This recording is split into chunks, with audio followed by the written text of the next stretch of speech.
Hi, my name is Victor Bart and this is my Unimog 404 diesel, and it's without wheels because I had a leaking brake cylinder, so I had to do some maintenance and some cleaning. So here we have the brake cylinder that I took apart, and in here there was some dirt and that was causing the cup to not seal off, so it was leaking through that and leaking on the brake pads. So I already cleaned them with warm water from a tip from Facebook. So let's rebuild this brake and test it out and see if it works. And after this one I need to do this one, but only do a check on it because this is not leaking. So probably I just gonna take out the parts and see what's inside and maybe clean it a bit. And then I need to take off the rear wheels and also check that. And then I need to of course bleed the system again. And it all started with a system where the bleeding didn't go as well because the pedal went way too deep. So I hope that leakage is the only problem that was causing it. But Unimog 404 brakes are just a bitch. And here we have all my old brakes cylinders, and here all the old parts. And to be honest, the old parts are not that bad, so I will clean them and just keep them as spare parts. But a revision kit is not that expensive, so I probably will buy the revision kit also and some extra cups and make a kit here that I just have spare parts to do maintenance. I cleaned everything with brake cleaner and a Scotch thingy. So let's reassemble it, and you need some Brem cylinder pasta, so special grease for brake cylinders, and this is specially made that it can be in contact with brake fluid. So let's open it, and I bought this today brand new. So let's push a little bit out. So here we have the brake cylinder, and yesterday I already honed it with a device like this, so you can clean it inside and make it nice and shiny again. So that's really important. And now we're gonna rebuild it. So let's take a little bit of grease on my finger and put it around this block. And I put it on the side, a little bit more grease, and then grease the sides of the cup. And then we take the cylinder and put the cup in, but with the flat side to the top here. And then put a block on top and push it in. Flip it over, put the spring in and put the cup in. It's a little bit hard because of the spring, and then the block on top. And then this rubber cup goes over it, and that keeps everything together. And this is connected to the brake pad. We can put this one at the side now, because we now gonna do the other side. And now we have a cleaned and rebuilt cylinder, and I didn't replace any parts on it, but I gonna replace this bolt with the holes in it, because I have some brand new ones. So why not use the brand new ones and use those as a spare. So they also come with brand new rings.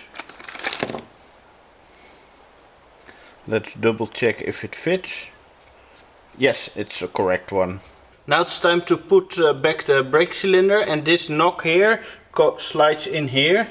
So let's see if it will go in. Oh, the pin fell out. Let's see. It's almost in. The brake cylinder is held in place with two short M8s.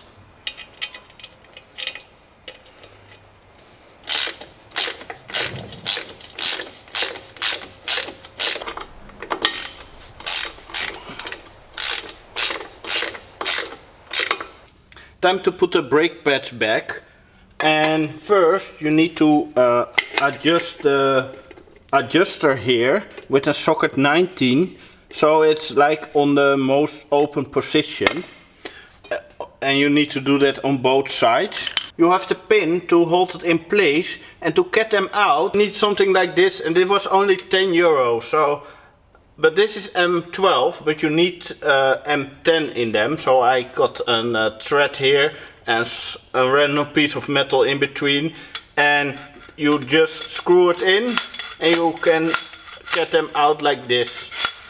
But if you install them with a little bit of copper grease on them, next time to get them out is super easy. So always grease up parts so you can do easy maintenance. But don't put the grease on the brake pads. That's a bad plan.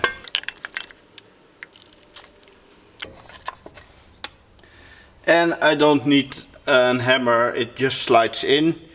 And then we take a split pen and that goes on top to hold it in place.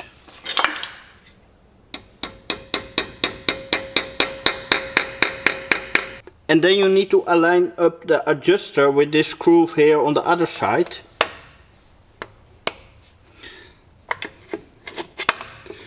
And then take the pin here and put it in this hole. Like this. And then you take the spring on the lower hooks, and it's quite hard to install it. So let's see if it will work.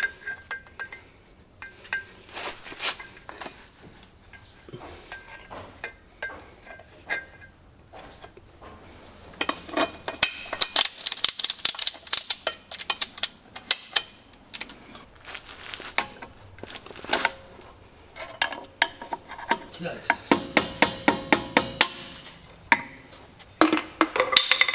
Done. Time to connect the brake hoses again. So I'm gonna use a new bolt. And don't forget the breather bolt, otherwise all the fluid will leak out.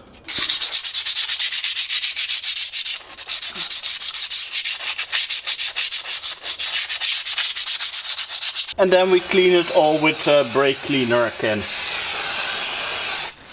And of course you need to clean the drum.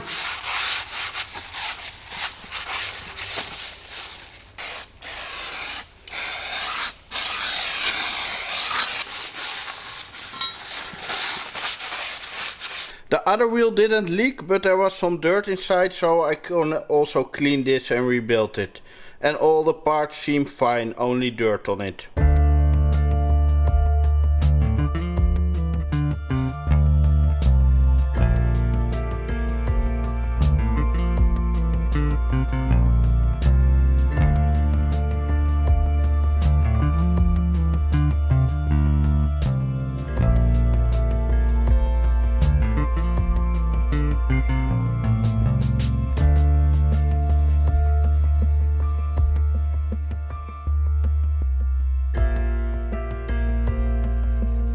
The Unimog is back on its wheels, but I don't gonna fill up the system yet and bleed it, because I still need to do the rear axle, but I can't do the rear axle because a tool that's really important just broke, and I bought this cheap one by HBM, and most HBM tools are just shit. And the grinding piece here, it broke off of one of those, and it's just glued with some shitty glue, and it broke in pieces. So I need to replace this. So I can't do the rear brakes right now. I need to get a new tool because I want to hone them probably. I think I need to clean the brakes every year just to be preventive, and now it was just cleaning, and if the dirt stacks up, it can damage the part. So better just clean it more often instead of replacing. And I need to get the parts that I have it in stock, the revision kits, the cups, stuff like that. So yeah, I need to buy those. And here's a little teaser that I did also this week. I put a bed in my Unimog and I put some lights on here, and I made a better 12-volt system because in the corner there's my fridge. I have 2 camping chairs here and a shovel. So I made a little camping setup before I gonna do the whole build. So yeah, I have a video coming soon where I build this setup in all the details. But just a little teaser, and thanks for watching.